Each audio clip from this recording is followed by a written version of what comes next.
We live in a strange era, don't we? An era where people trust science, but not the one who created the laws on which science stands.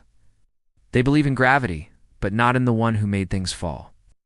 They believe in biology, but reject the one who fashioned DNA. They believe in intelligence, but deny the source of all intellect. And when you ask them why, they often say, because science explains everything. But does it, really? Science can describe how something works, but it can't tell you why it exists. Science can analyze the mechanism of rain, but it can explain who calculated the exact ratio of water needed to sustain life without drowning the earth.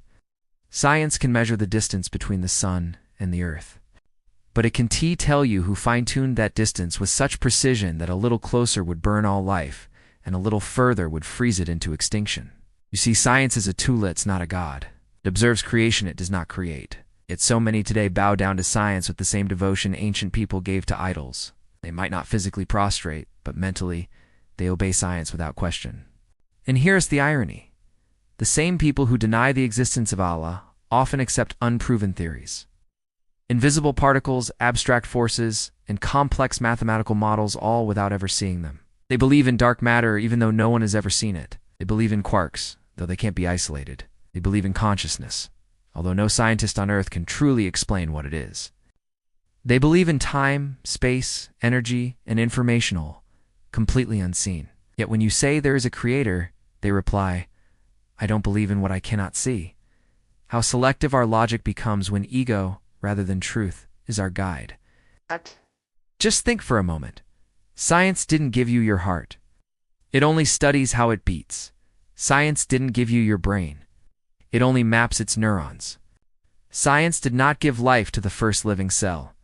It only tries to replicate what it could never produce from nothing. Creation came first. Science came after. Science is a child of curiosity, and that curiosity was placed in us by Allah. If science were a god, it wouldn't change. But science changes constantly, every decade, every year, sometimes every month. Scientists once believed the universe was eternal. Then they believed it had a beginning. Then they thought it was static. Then they discovered it was expanding. Then they realized the expansion was accelerating. What changed? Not the universe. Only our human understanding of it. If science was enough to lead to atheism, then the greatest scientists in history would have been atheists. Yet so many of them were profound believers. Newton believed. Einstein believed in a superior intelligence, a designer. Max Planck, the father of quantum theory, believed. Tesla believed. Pasteur believed. Faraday believed. Atheism isn't a natural consequence of science. It's a consequence of arrogance. Arrogance is the oldest disease known to mankind, the very same disease that made Iblis reject prostration to Adam. The problem isn't knowledge.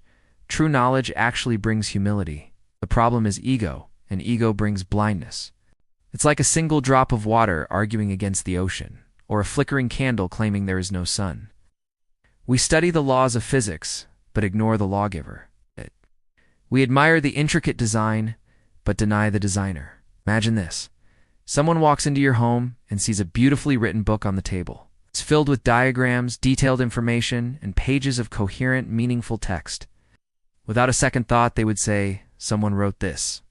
Now, replace that book with the Human Genome, a book written with over 3 billion letters of genetic information, arranged with breathtaking precision, copied, edited, and executed inside every single cell of your body.